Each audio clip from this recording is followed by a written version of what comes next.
Guys, pupuntahan ko lang yung address verification code ko kasi hindi po na-deliver ng post office. Sana makuha ko ngayon kasi pang 3 weeks na po.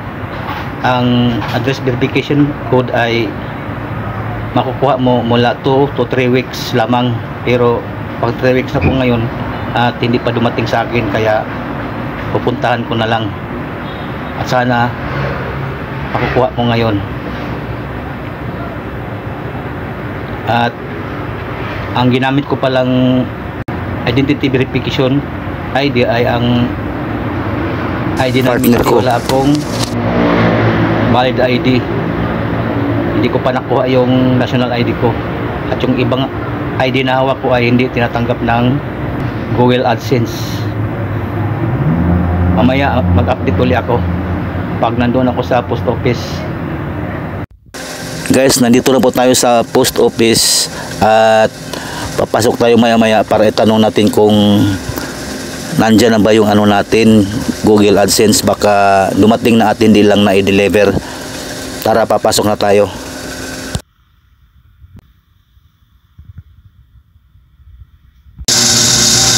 Hello guys, sa wakas dumating rin yung Google AdSense pin ko. Bali, ang Google AdSense pin, ito na po yung pinakahuli na ipapagawa ni Google AdSense sa'yo para makakuha ka ng sahod mo sa YouTube. Bali, papadala sa'yo to para ma-verify yung address mo, para masiguro na ikaw talaga ang may-ari ng channel.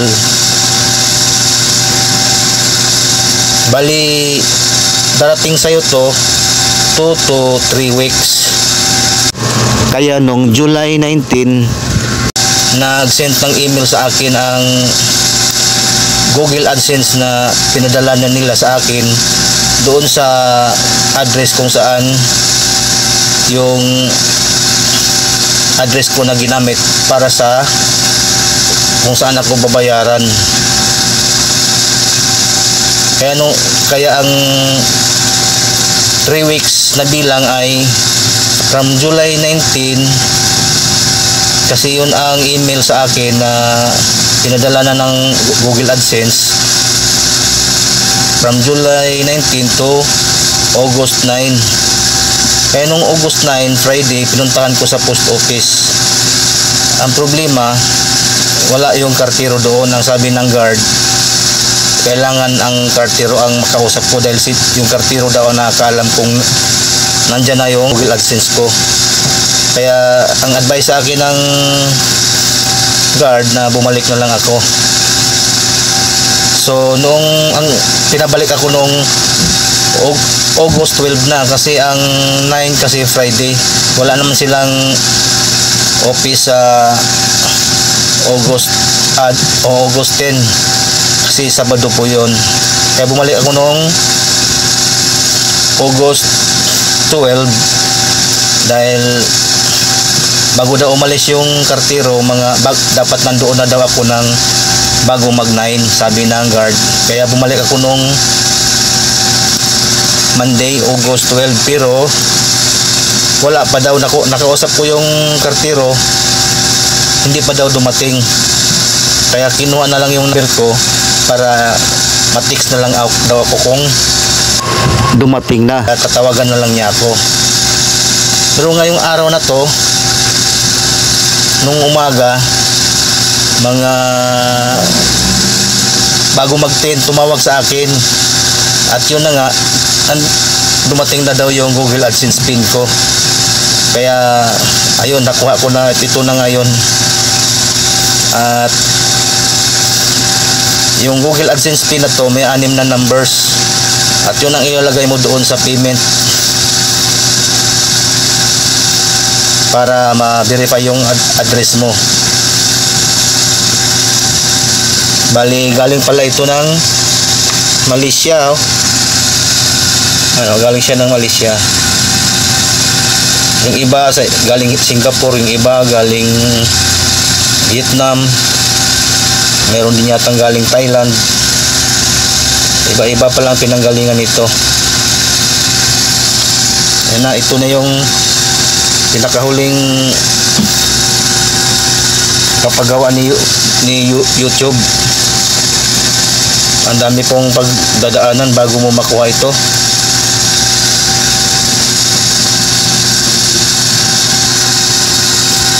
Guys, bubuksan ko na ito para mailagay ko na to sa payment ko, yung 6-digit numbers. Balik punitin lang tong side na to. Ayun oh,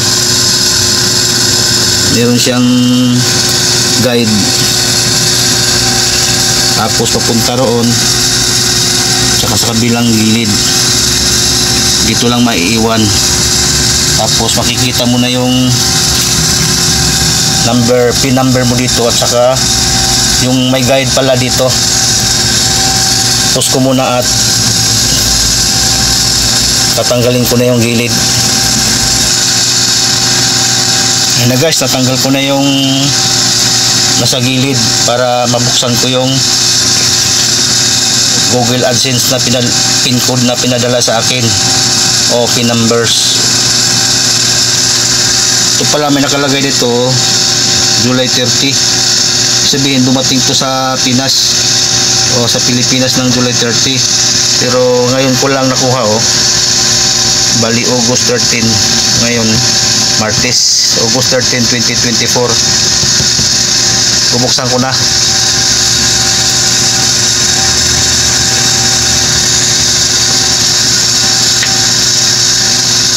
Ayan, dito yung 6 digits number ko, 6 digit pin number.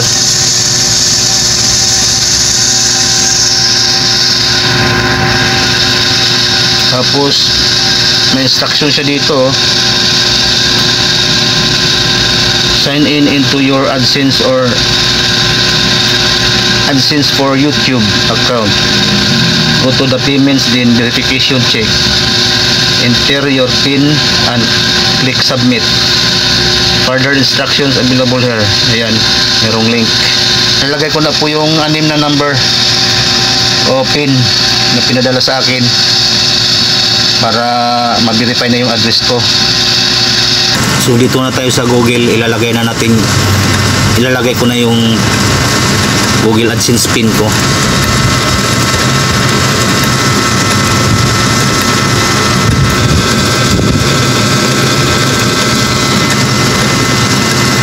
Guys, antayin lang natin. Yan yung warning ko oh. Kalagay oh, your payments are on hold because you need to verify your address. Ito na yon, yung Google AdSense PIN. Tapos punta tayo sa payments, yung may 3 dash line dito gilid sa itaas left side. Yan, buksan natin, hanapin natin yung payment.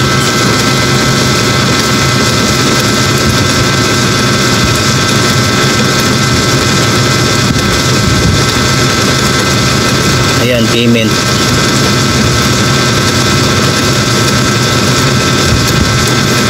Tapos verification check. Ayan, tayo lang natin.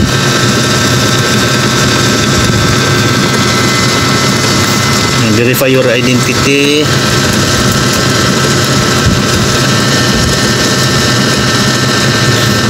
Kung verify your identity or identity verification completed, yan yung mag-submit ka ng valid na ID.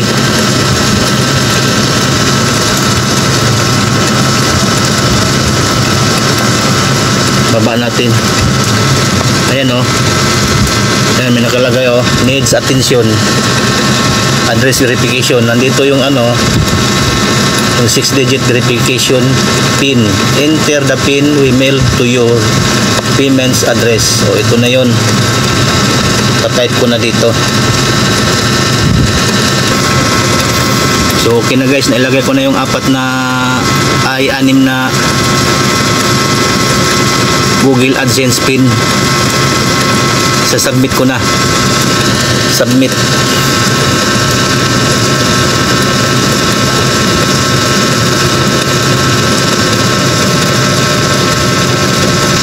Kaya na guys, na nakalagay address verification completed na. Pag na abot ko na yung payment threshold na $100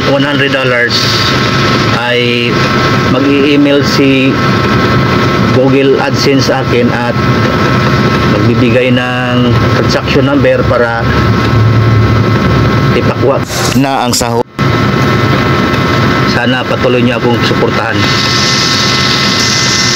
God bless us all and good day.